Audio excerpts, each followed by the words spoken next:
পার্শে মাছ, নুন হলুদ মাখিয়ে নেবো পার্শে মাছে। আর ওইদিকে একটু সর্ষে বেটে নেবো, ভালো করে নুন হলুদটা মাখিয়ে 15 মিনিট রাখবো।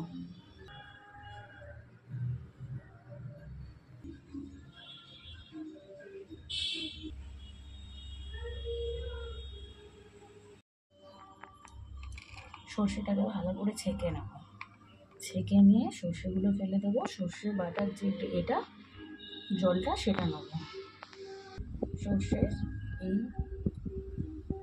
খোলাটা, সর্ষের খোলাটা ফেলে দেবো, আর এই সর্ষে বাটার জলটা দিয়ে দেবো। কড়া গরম হয়ে গেছে, এবার আমি তেল দিয়ে দেবো। তেল গরম হচ্ছে, মাছগুলো ভালো করে ভেজে নেব।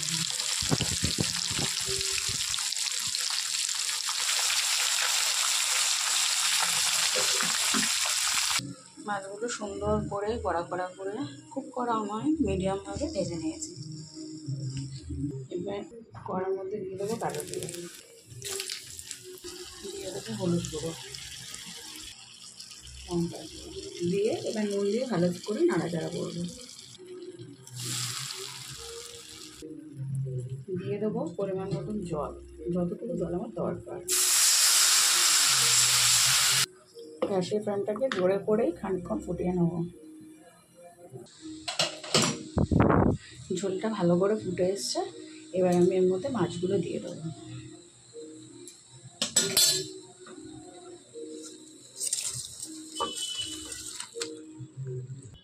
মাছগুলো দিয়ে দিয়েছি, এবার মাছগুলো দিয়ে 5 মিনিট মতন ফুটিয়ে তারপর সর্ষে বাটাটা দেবো।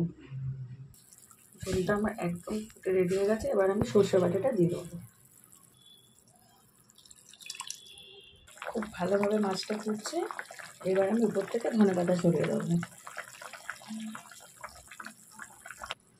ধনেপাতা দিয়ে দিয়েছি, এবারে 5 মিনিট ফুটিয়ে নামিয়ে দেবো।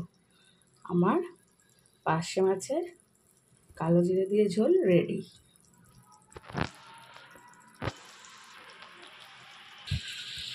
ঝোল আমার একদম রেডি, সুন্দর দারুণ একটা স্মেল করছে।